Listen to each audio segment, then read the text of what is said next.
আমি এখানে থাকবোই না। না না না, রাখো রাখো তো। কি হলো কিছু? রাখছিস কেন? রাগ করবো না। কেন, কি হয়েছে? তোমাকে আমি বললাম দাদা দুবাই থেকে আসছে, তোমার কি লাগবে বলো। হ্যাঁ হ্যাঁ, তা তুমি বললে কি? কি বললে? 17 Pro Max একটা আনতে। খারাপ কিছু বলেছি? হ্যাঁ, তুমি বলেছো। আমি হ্যাঁ। তোমাকে তো বলছি না। তোমার মাকে বললাম, মা তোমার কি কিছু লাগবে? দুবাই থেকে শুনেছি অনেক মানে সোনার দাম অনেক কম হয়, তোমার যদি কিছু লাগে বলো, আমি দাদাকে এনে দিতে বলবো। আমার বিয়ের সময় নাকি সেরকম কিছু দেয়নি, তোমার মায়ের পোষায়নি, সেই জন্য আমি বলেছিলাম যে আমার মাসির ছেলে দুবাই থেকে আসছে, তোমার যদি কিছু লাগে বলো, তাহলে নিয়ে আসবে। কি সব কথা বলেছে জানো ফোনে? কি বলেছে? বলেছে আমার কিছু লাগবে না, এই লক্ষ্মী ছাড়িটাকে নিয়ে যেতে পারলেই বাঁচি আমি। আমি তোমাদের কোন পাকা ধানে মই দিয়েছি বলো তো? লক্ষ্মী চাইটা বলা উচিত হয়নি, অন্য কিছু বলতে পারতো।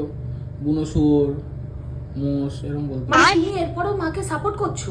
আমি তো তোমাকে বলিনি যে আমি তোমার বাড়ি যাওয়ার জন্য লাফাচ্ছি, আমি তো বলিনি।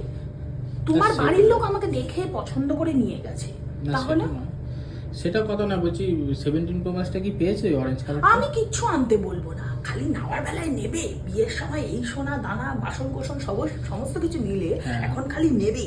বিয়ের সময় তো তোমার 15 লাখ টাকা যৌতুক দিয়েছিল। কেন দেবে? নিজের বাড়ির মেয়েটাকে দিয়েছে, সেটা দিয়ে সন্তুষ্ট হচ্ছে না? ঝিয়ের মতো খাটাচ্ছে। ওটা দিয়েছিল না, ওটা বিদায় করেছিল কোনো রকম, ঘর থেকে নামানো বলে ওটাকে। তোরা নিয়েছিলি কেন? তোরা নিয়েছিলি কেন? আমার মা কি তোর হাতে আর পায়ে বলেছিল? ভাই যেচে বাঁশ, ওই যে ছবল, যেচে ছবল খেয়েছি, ছবল। যেচে ছবল খেয়েছি, যেরকম মা সেরকম ছেলে, সব এক সব এক সব এক। চুপ করতে দে।